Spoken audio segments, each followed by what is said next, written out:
The biggest difficulty is when people, they don't want to learn, especially doctors. They are not willing to learn about the medicinal potential of this plant because there are people in need that could have so much better quality of life, and they don't because they don't have a doctor who is open to study, who is open to listen or to read.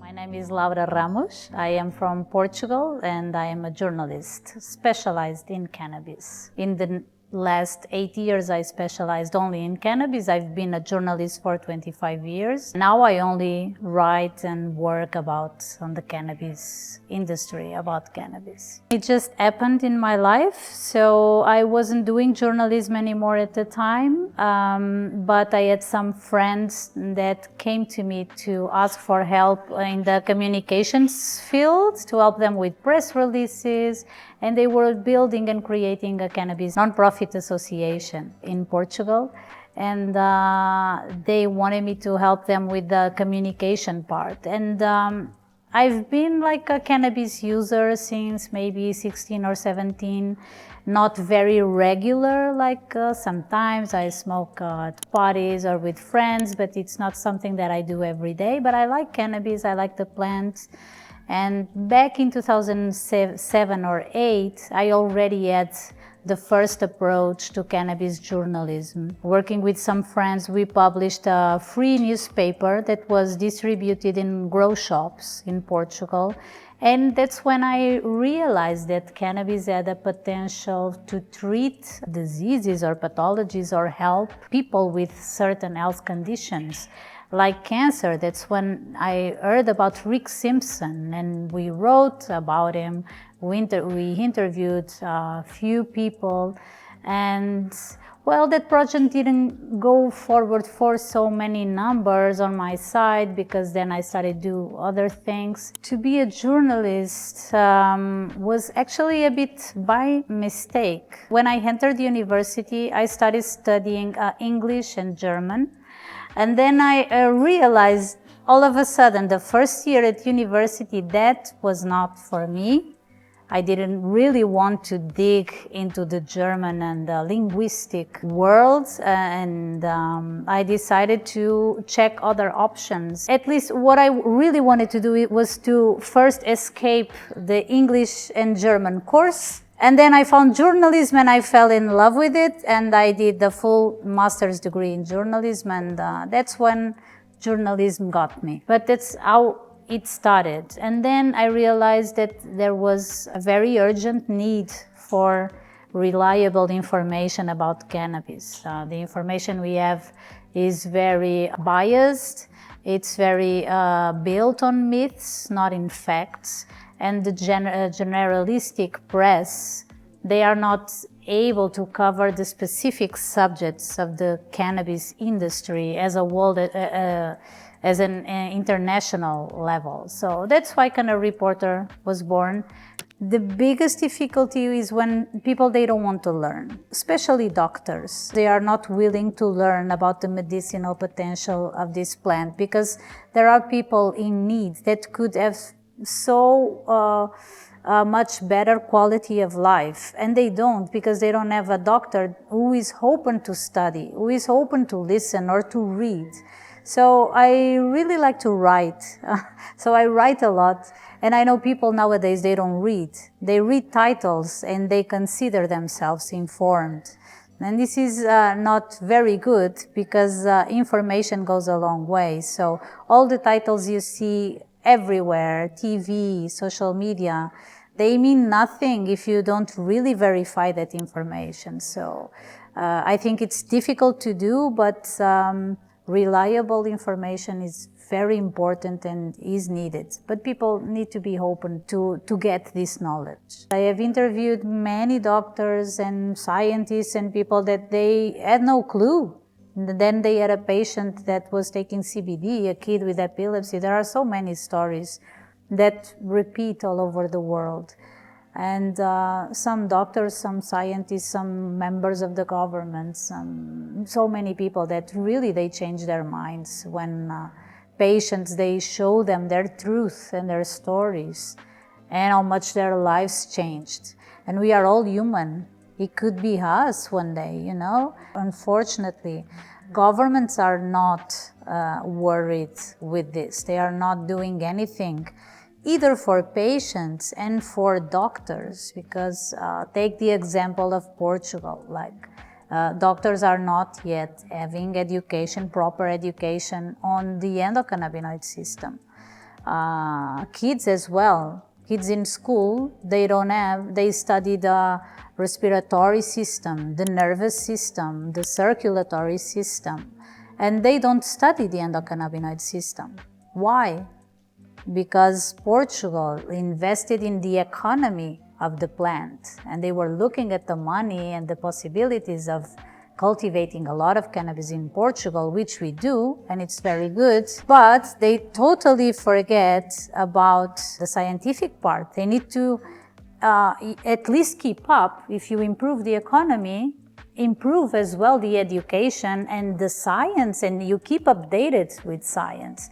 There is the International Cannabinoid Research Society, who does a congress every year. It's 35 years that they meet every year to talk about cannabinoid science. And we cannot ignore that. So we really need to, update the curriculum of the doctors in universities, of kids in school, of the general society. Let's start with the endocannabinoid system and explaining them. Do you know you have one? We all have one. And what is it for? That's a good start. So Canna Reporter is a news website. It's a non-profit association. It's mostly made up of volunteers and contributors around the world that contribute their content to the website. There are a few journalists and other people that are specialists in different areas, and we try to gather the best content. As the editor-in-chief, I verify all the content that is published at Canna Reporter. Then we have a translation of the website into 17 languages, which makes it available in 200 countries all over the world. So I'm a mom of 3 kids. 2 of them are homeschooled. So I do a lot at home as a mom. When I am at home, I also travel a lot, but when I am at home, I do all the things, cooking, taking care of the kids. That's why sometimes I wish I could do more. Sometimes I interview people that after I don't have the time to process all the conversation we had into a text and to put it on the website. So I do my best, but just recently I published an interview I did last year, almost 1 year ago, here at Mary Jane. So I take my time, but I do something called slow journalism. Takes time, but when it comes out, you will know it's a good one. But I wish that people could take some time to read. People are so addicted to screens, and it's super fast information that you cannot even digest everything you see. But I'm sure that there are professionals and specialists in areas that they like to have more profound, more in-depth information and knowledge. So it's for them that we work, and that I try to gather all these little pieces of information and put them on Canna Reporter. So this can be an archive available. I wish I could say in any language. We have 17 already, on the way to maybe have more. We cannot verify its automatic translation. We cannot verify all the languages. Of course, there are flaws, there are errors, but we had this discussion. Do we prefer to have translation into Chinese? And we have modern and traditional Chinese. We have a lot of readers in Taiwan. Taiwan is on our top 10 of readers, always.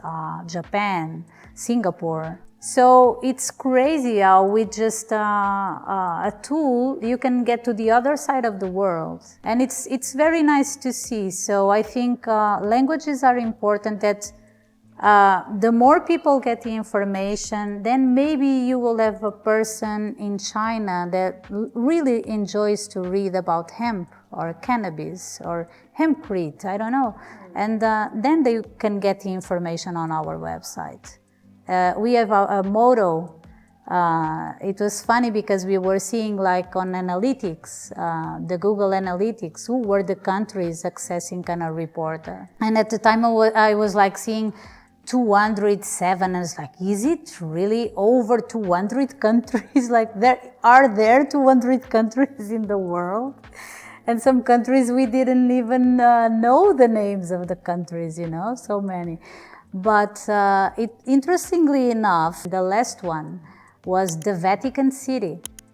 So one person only, in the Vatican City was reading Canna Reporter. And this was for us, it was like, if it's only one bishop or the Pope, it's already worth it, you know, like if it's only one person.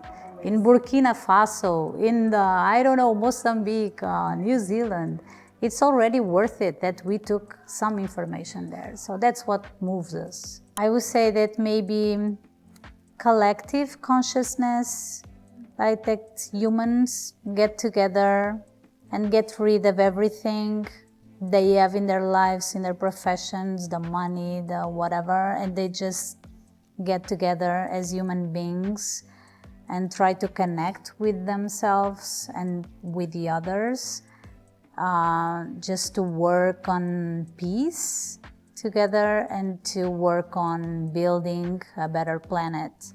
I really believe that cannabis has the potential to change the world. I keep on doing what I do because I really believe I am connected with a network of people with the same mission. And through cannabis, you can really change everything, starting from the regeneration of the soil. We need to regenerate the soils. We need to give the plant back to the people, back to the farmers. If everyone in the world would grow cannabis, there would be enough wealth for everyone and health for everyone. People would be less sick, would be more connected. I think we can have a better planet and we can achieve peace, you know, and we can be just enjoying being here.